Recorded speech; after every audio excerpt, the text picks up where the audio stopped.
Hey guys, what is up? Welcome back to my channel and welcome back to the interview series where I invite on guests that I personally have found inspiring, that I have learned from, and that I think can definitely inspire you and answer some of your questions.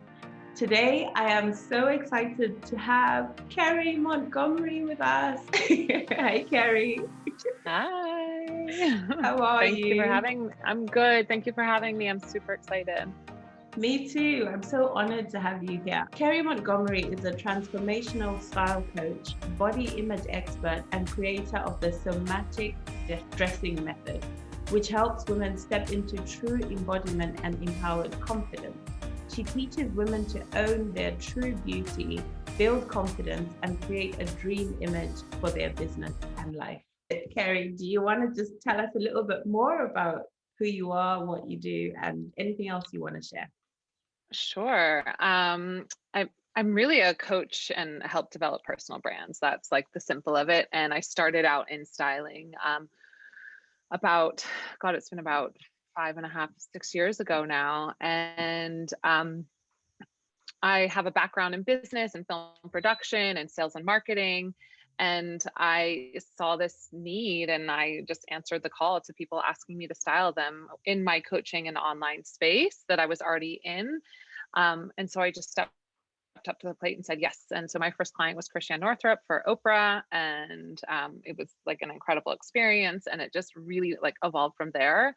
And I saw a lot of obstacles for women that I had myself and still have at times around body image. And I created a system and a way for women to step into their bodies so they weren't objectifying themselves so much. And I have, a group program, and then I also have private clients where I help develop the full personal brand from website copy to I have a whole team of designers. And I really focus on holding the vision for them and taking the mindset to the next level, which is my most favorite thing to do. I love that. And it's honestly just getting the confidence, I suppose, for your clients from within and also externally. It's sort of a whole encompassing picture, isn't it? Yeah, it really is. I mean, it's building a business is it's a massive, massive process, and I just have a lot of experience doing it, so I love helping women do it. I love that. I love that so Yeah. much. Okay, so with this business, which is completely unique and amazing, my question is, do you feel like you found your purpose? Do you feel like this is your purpose? I do. I have this conversation actually a lot because I would say I struggled for years to feel, especially in my career, over 25 years, I was working in film and I was like, this doesn't feel right. It doesn't feel good for me. It doesn't feel healthy. I always did the dance around wellness and well-being and to support my own body, but also to kind of promote that in the world. Um, and then I moved into my expertise in sales and marketing. And that was like, whew, that was the treadmill. And again, it wasn't really built for my body either. And so I needed a lot of autonomy and I needed a lot of sovereignty. And sales was a great skill to develop. And I did that very specifically. But when I started coaching, I really found this space of expression and Mm, learning to get deeper into my own intuition and trusting my own wisdom and the experiences that I've had and how I can integrate that as knowledge for other people and like years of studying, right? And there was a point, I would say, when I was just styling, right, that I was like, oh, this doesn't feel right. And I really had to get into that personal development space, making sure that I was taking someone to another level, not just aesthetically, but internally. And as I started to get deeper into that, I felt more on purpose. And now that I'm really taking ownership of that, I really help develop like the person's 360 as a brand, right? It's full development of who they are, how they're treating themselves, how they show up, how they ask for their business, the direction their business is going. And yeah, it just lands, right? And then all of a sudden it starts mm. flowing and you feel like, wow, okay. And it doesn't mean it's always easy, right?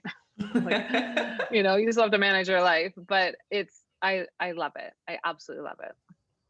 Yeah. I like that. I love that so much. And I can feel the passion that you have for it, which is so amazing. I'm sure it must make it that little bit easier to keep going, which then brings me Yeah. on to my next question, which is on days when you don't feel like working or doing it, or when you have, I don't know if, I know you've got a team, but I don't know if you have certain tasks that you would rather not do, but you still have to do.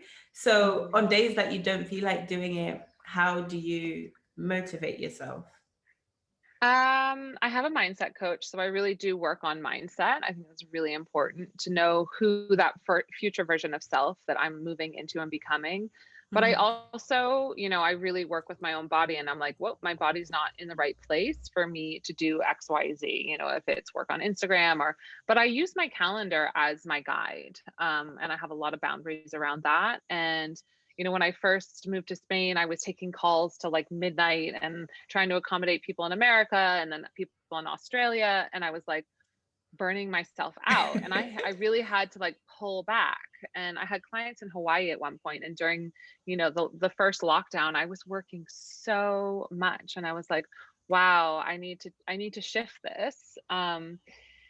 It's I think when you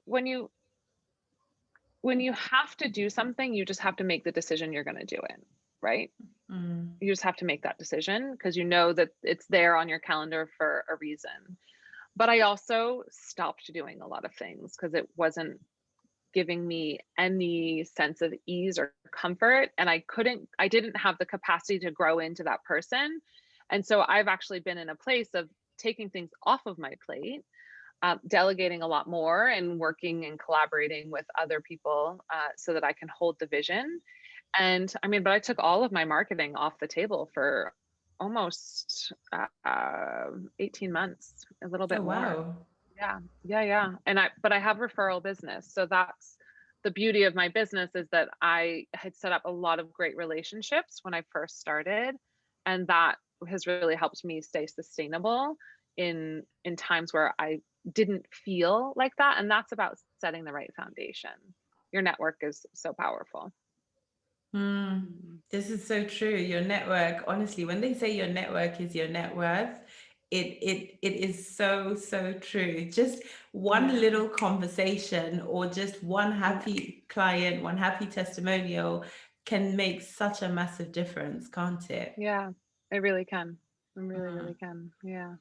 So I Yeah. know for you, I mean, you don't have to share all the details information, but I know that you've had quite serious or not so convenient health scares, shall I say, Hmm. in your Yeah. life and still have had to continue running your business through it. So how during times like that, I guess, how do you then bounce back? Do you have any tips towards, I know you said you protect your calendar, you take things off your plate that you don't want to do, but do you have any tips for someone who might be like, oh, this is my business and I want to do it, but I don't feel so well? Right. So it's just totally back to basics. Sleep, hydrate, eat, and move your body. That's it. Social life goes completely out the door. Like, I limit my social life a lot and I rest more than the average person, and I have to respect that myself. I think for me, the mindset piece of not battling with the fact that I have to do it. Right. I used to get down on myself. Oh my God, I have to do this, and I'm so strange, and I'm different, and I'm weird, and my body is weird, and I have to deal with this situation. And I have to navigate really uncomfortable situations, like not being able to live in my home, and all of these things that I've gone through. And I mean, it builds character, but it teaches you that you can get through it. And again, I have a wellness background and training. So, I really go back to the very basics, like you protect your sleep 100%, hydrate, hydrate, hydrate, hydrate, eat Hmm. really good, clean food, and move your body. And once you can get those working in a synergy, then you can start to build off of that. But I mean, I will pull everything off of my calendar to make sure that that stuff is going in flow. to the point where I block my calendar to stop and make lunch and really go through that process for myself. I didn't Wow. realize how much I was like not properly feeding myself. But in this last round of major self-care, I had to really, really, really, really honor how I consumed food. Oh wow. I love that. That's really powerful. So hydrate, eat, sleep, and move your body. Yeah. Yeah. Got it. No, And it can be no. just like go for a walk, move your body, or like dance in your bedroom or dance outside, or now I'm back up to like doing kettlebell workouts on my own, but I wouldn't go to like a group class yet. I'm not comfortable there yet. But yeah. I saw that. That was really cool. I was like, yay, she's working Yeah. out, which is amazing. For me, one of Mm, the things with moving my body that has been so helpful is simply stretching. It's mm. so weird how much I feel the energy moving. It's like sometimes I might stretch my arm and I'll feel like, oh, there was a block Like, there, and suddenly it feels oh, flowy. yeah, Yeah. yeah, yeah. And my hip So just it's popped when I did that. there's somewhere that might need a bit of Yeah. stretching. Yeah. Your body is energy, right? That's what you're made up of. And so keeping that in flow and primed is really important. And I mean, I'm so cerebral, right? I'm kinesthetic and cerebral, and I can get really stuck in my head or really like out into the ethers of the universe. And if I don't honor the need to connect with my body, then I start to lose the plot, right? I start to Mm, get a little bit too over analytical. I lose the instinct as much, and I'm not listening as well. mm, I Yeah. like I do that. also find writing as a great tool to reconnect and just find that rhythm of like what's happening inside. Oh, writing. Any tips in terms of what to write? I just do free write. Like I'm like, this is what's going on, or this is how I need to be to make these things happen, or I kind of audit what I'm doing in the here and now. Or if I'm, like emotionally dysregulated or something where I feel like panic or anxiety, I'm gonna really talk it through so I can inspect what's happening and then realize mostly that all of that's not real. Okay, I like that Yeah. tip. I will be using Yeah. that. Yeah. So I get a lot of questions from people who follow me and stuff about people pleasing and guilt around that. And Mm.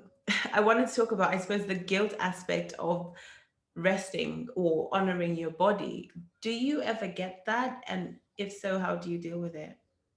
I used to a lot.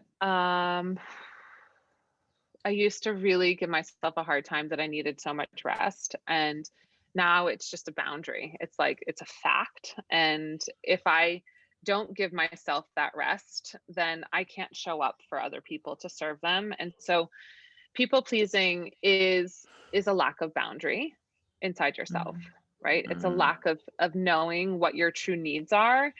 And I'm a server. Like I am here to please people and serve them, and I'm also a doer, so it's very hard for me to like step back and say no, you need to rest. But if you listen to your body's energy and like kind of feel like, okay, I feel good, I'm on a good even plane, great. But if you start to go down, you need to make some adjustments for yourself so that you can show up again for other people. I mean, if mm, we're talking to, impact driven people who are also serving, if you're not primed, you can't serve. this is And true. so if you're just saying yes to people to say yes, you're showing up half-mast, and that's actually not like fulfilling your purpose or fulfilling your goals. This is true. And also, just even the energy that we do something in is what like it shows in the results, Hmm. whether or not we want Yeah. to believe it. That energy that we put out, if it's half-assed, if you're not fully yourself, it's going to show Yeah. up in the results in some way, shape, or form. Like Oprah says, keep your cup full so you can pour into others. Exactly. 100%. Yeah. Yeah. Nice. It's really important. Okay, so what about in terms of habits and routines? Do you have any that work specifically for you when it comes to having a work life fun balance. So I know fun can be life, but I think it's important to mention fun because, I like to Yeah. play. Yeah.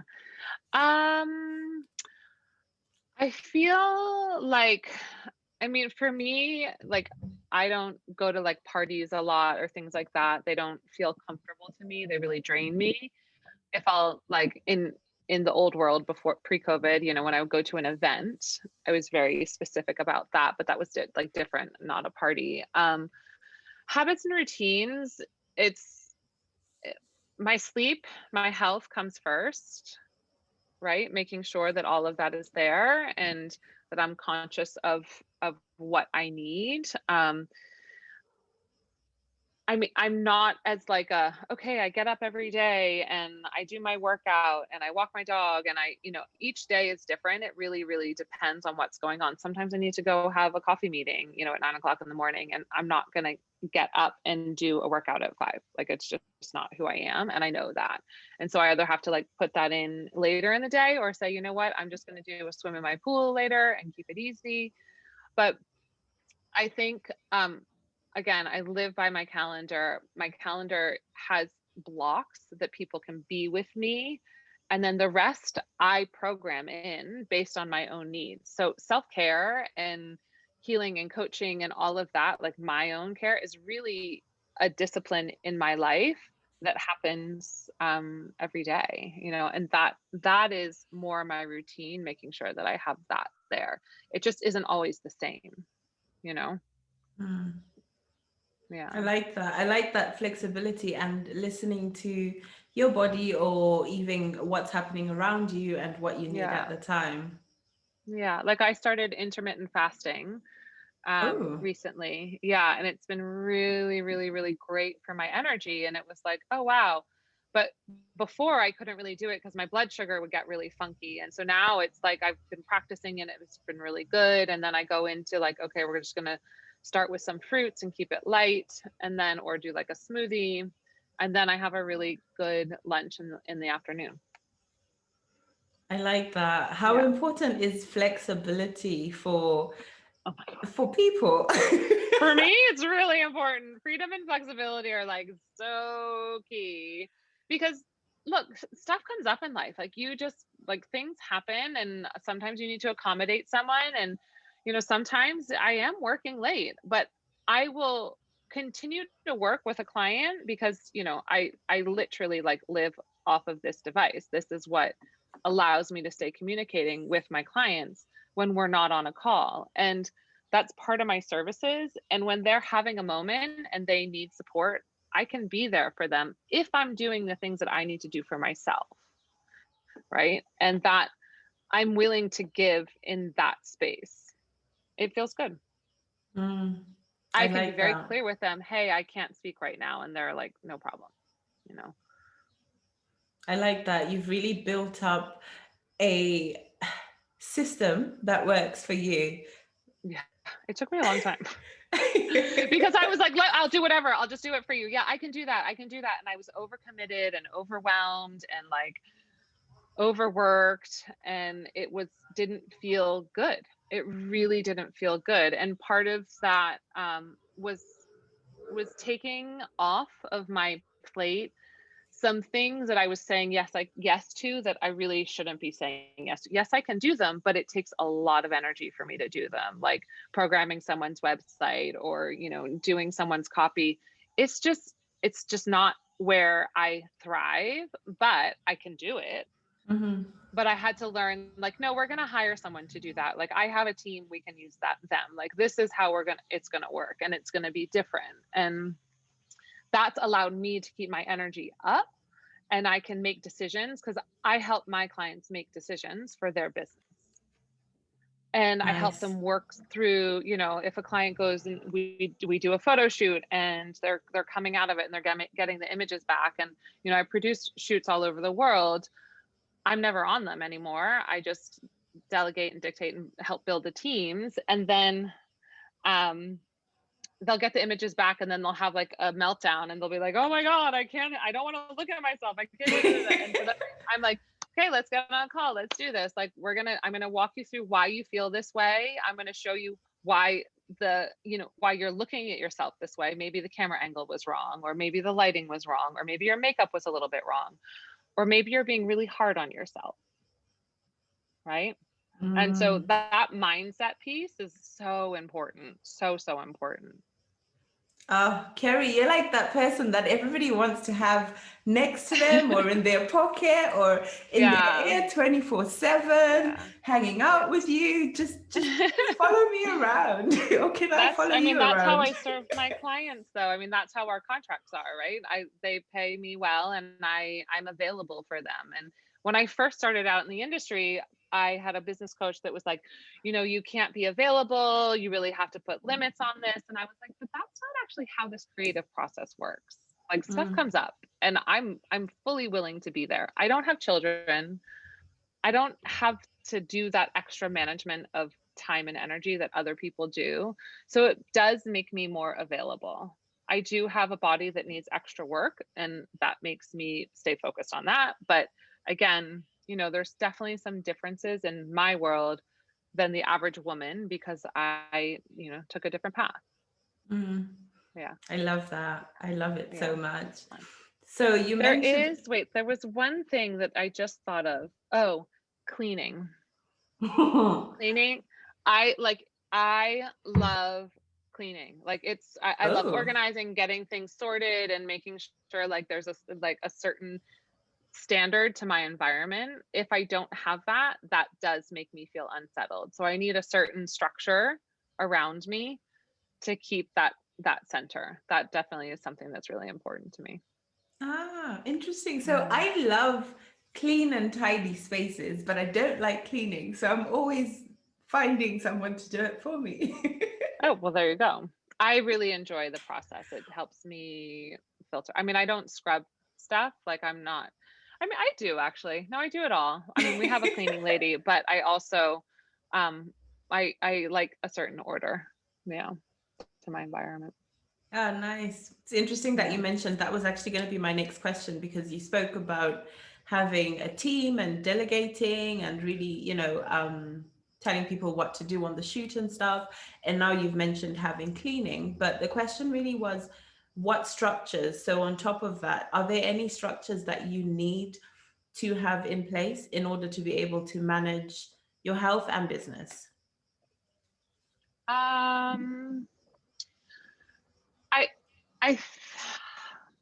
It's kind of in my brain, a lot of it. So, I mean, I'm very systematic around how I manage my documents and my file structure and all of that. So that, I mean, the systems to a business are really important, especially in the online space, because there's a lot of moving parts. Launching, like online launching for courses and things like that is not my favorite thing to do. And I'll have like a manager to do that because I just get really bogged up. I'm more of a verbal person. So I give for me to keep flow, I'll use Loom video to give a designer feedback on something, or I'm very into editing documents so that we can all be transparent and see what decisions are being made. I use Voxer with everyone so that they are not on my WhatsApp and my text messages, but my clients are in a separate portal so that when I don't want to touch it, I can not touch it, and take some space from it. So having that sort of structure I'm a bit I have my emails that are I have an email address for legal documents and all of that. And then I have an email address for marketing stuff and purchasing things. And then I have my business email address. And those are in completely different sections on my phone, so that when I choose to look at my business work, I'm really engaging that. If I want to look at marketing and shopping and all of that, I'm looking at that. But I compartmentalize a lot, very much, very, very much so. That must then balance quite well with your calendar, where you're saying you have things in your calendar to say, this is when I'm doing this is when I'm doing that. So it's marketing. Let's check the marketing email. Yeah. I think one thing that I've really noticed, a lot of people, especially people starting up in the business world, they sometimes, I mean, I was guilty of this as well in the beginning, but sometimes forget to separate personal life and business, and just all the emails are in the same folder, and oh, just WhatsApp me or just Facebook message me. And then before you know it, it's like, I'm on Facebook because I just want to talk to my friends. Oh, but a client has texted me. Okay, let me just work. Oh, I don't feel like doing it anymore. Yeah. Yeah. I know. You can get sucked in. It's very easy to get sucked in. But, business is a passion for me. And so I'm totally down to be in my business, right? Like, but I had time where I wasn't, and I took that time. I really created like a big wall, and I kind of disappeared from my business. I publicly, I mean, social media was like not my friend, and I did not want to engage in it. And I got a lot of text messages like, "Where are you?" But that's what I had to go through so that I could step into my next level capacity, so that I can expand into my business. And I think if people try to force themselves too soon, but before they've resolved the internal struggle, trauma, yeah, like there was a saying like, start before you're ready. I don't believe that. Like I believe that you need to be ready and prepared. You can learn along the way and you'll have growth moments. But if you truly feel not ready, you need to listen to yourself. And that is really important, because what I have witnessed is that people push themselves and then they crash really hard because they're not in alignment and they don't understand what they need, and then they're scrambling. I have a client right now. She um she wanted to start her own business. She was in the retreat space. She's a yoga instructor. She's a fitness instructor. Like she's really, really smart, and doing this dance of like, she was like, but I don't know how to build a business. I was like, that's okay. We'll do it together. Like we're doing this. And she has stepped up to the plate over and over and over again. But she's been really honest with me at times when she's like, I'm not okay. And I'm like, okay, great. Let's go there. Like, what's not okay? And she's really transparent with me, and we resolve it and we move through it, and I help her make decisions. There's something called decision fatigue. I experienced Yeah. it. It's really painful, because you just want to put blinders on and not make any decisions. And I did that, and it makes it really hard to function. And I looked for coaches to help me, and I finally got a mindset coach that could really help me start making decisions again. And it took time. It really, really took time. And getting that kind of support is paramount.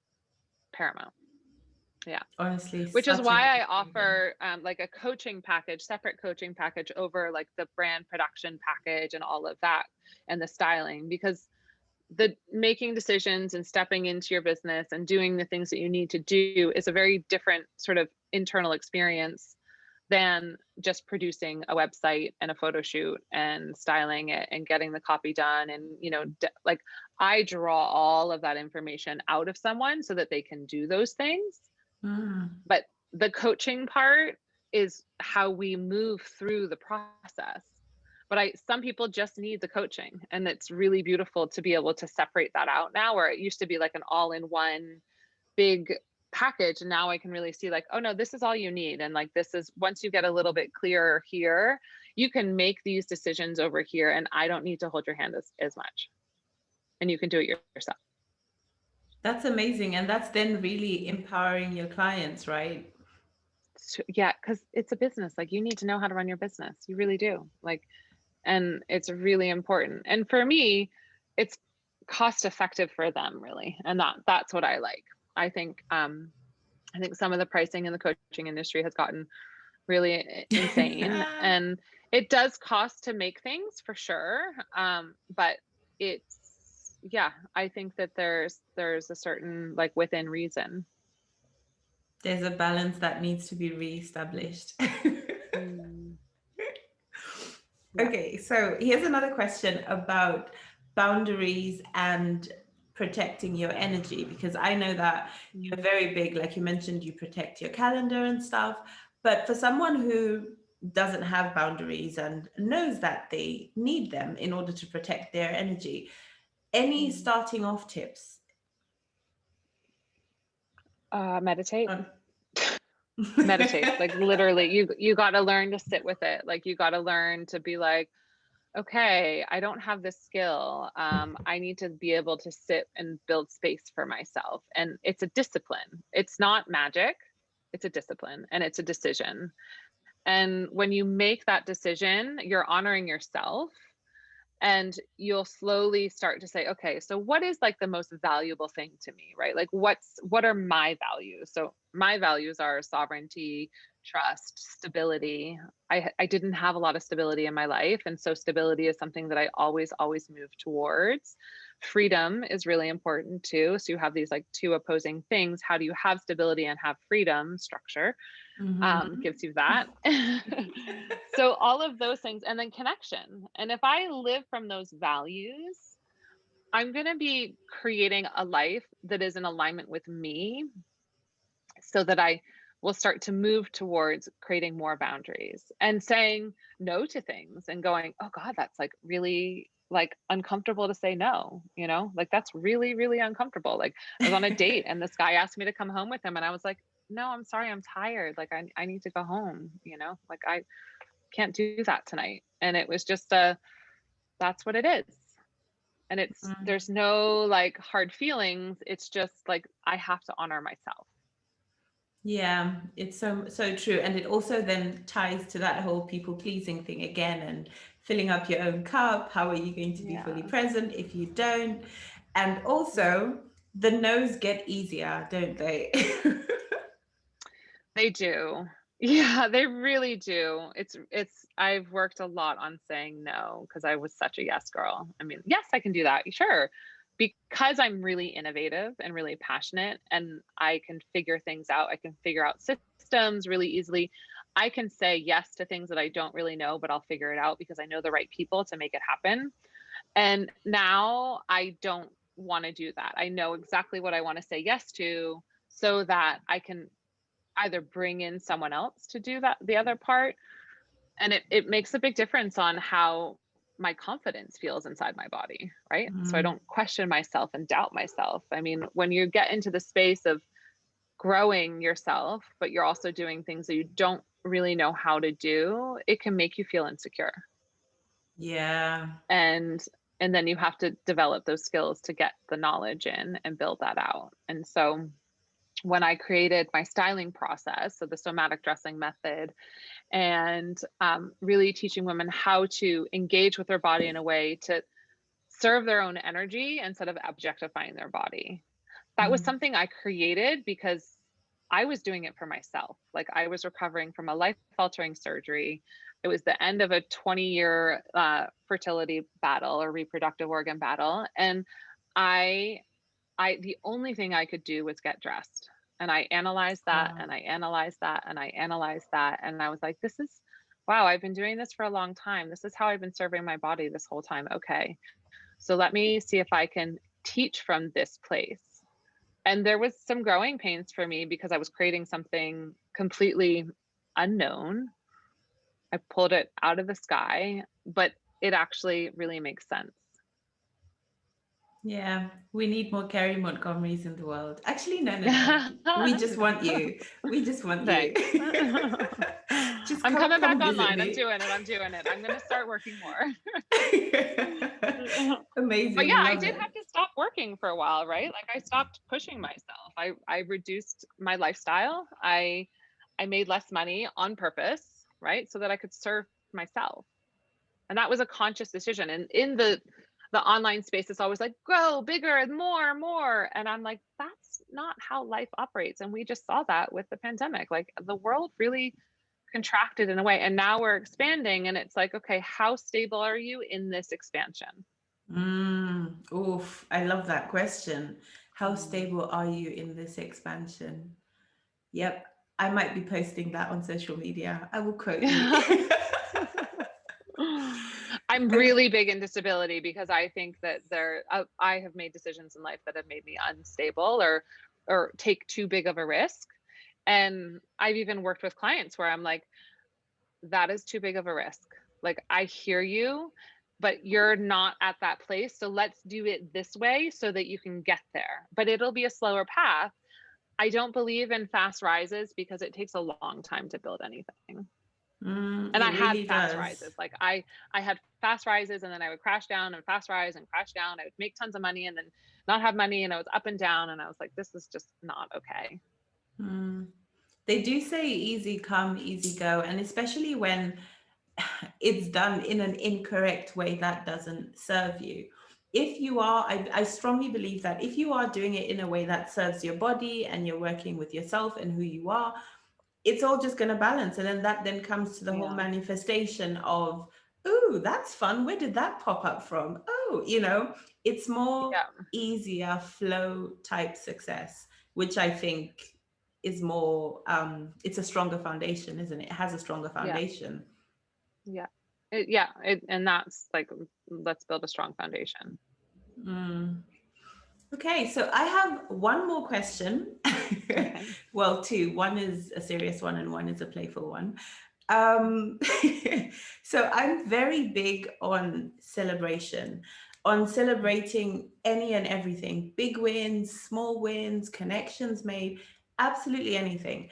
And so sometimes I can, well, not me personally, but people can run out of ways to celebrate. So my question to you is, how do you celebrate?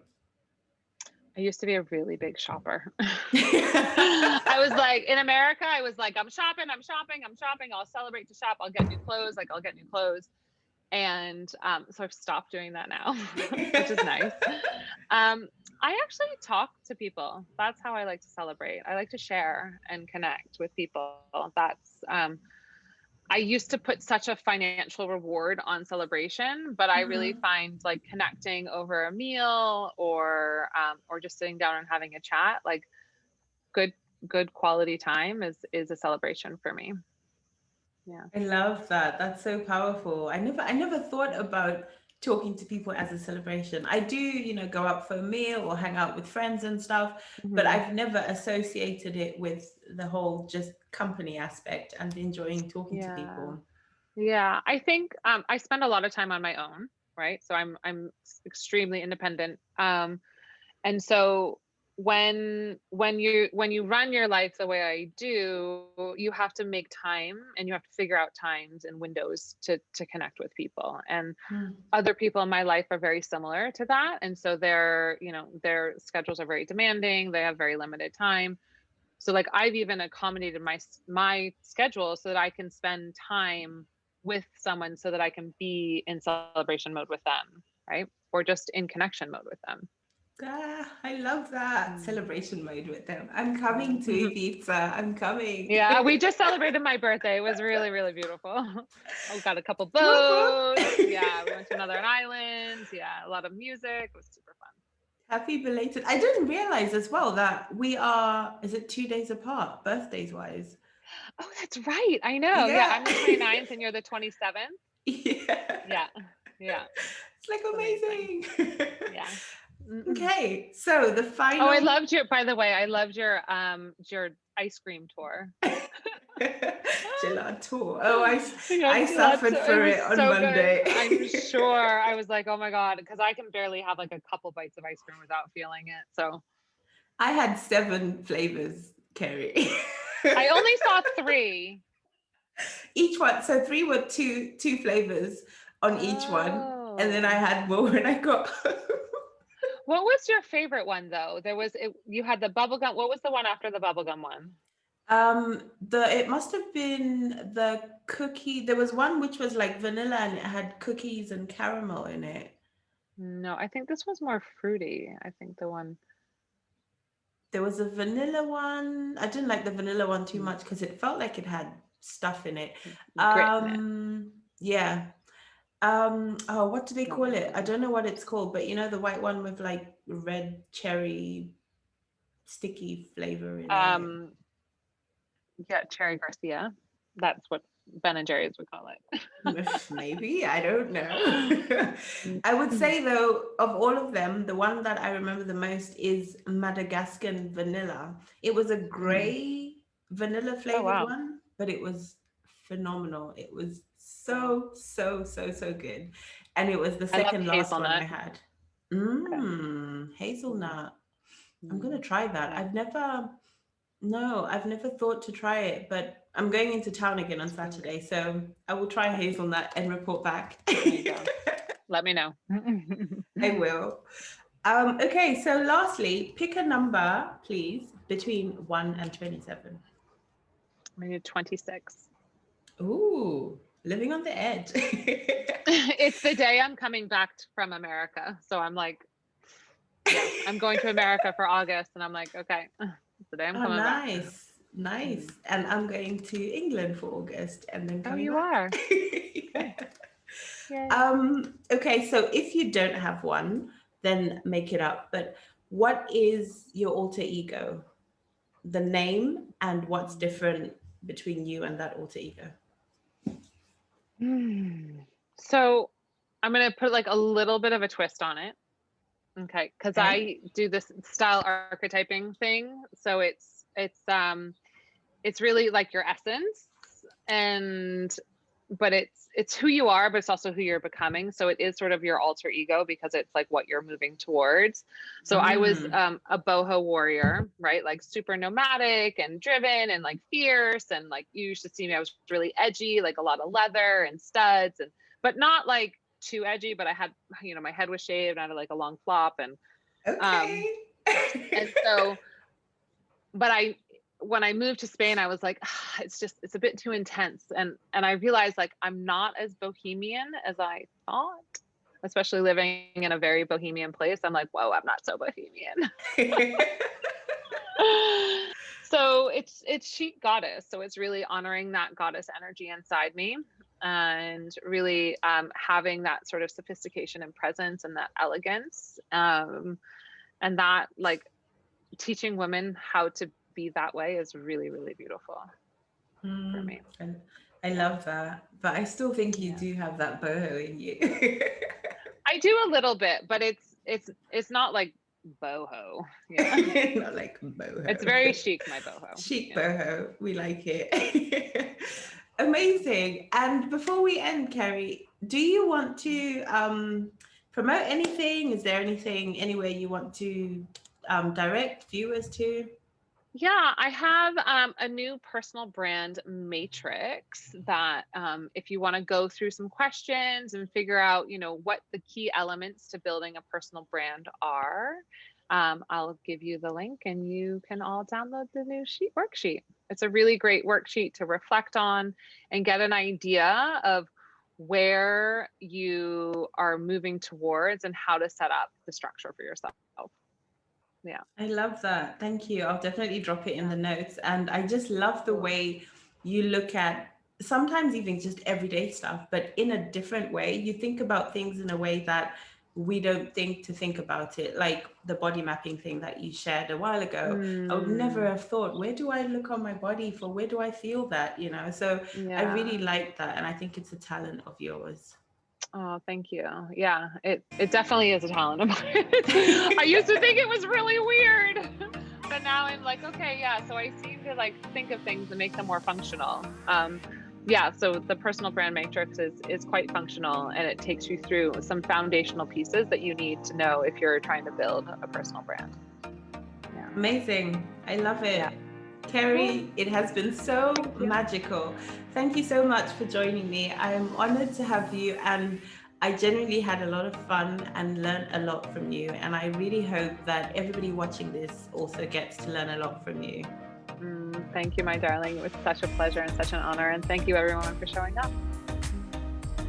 Yay!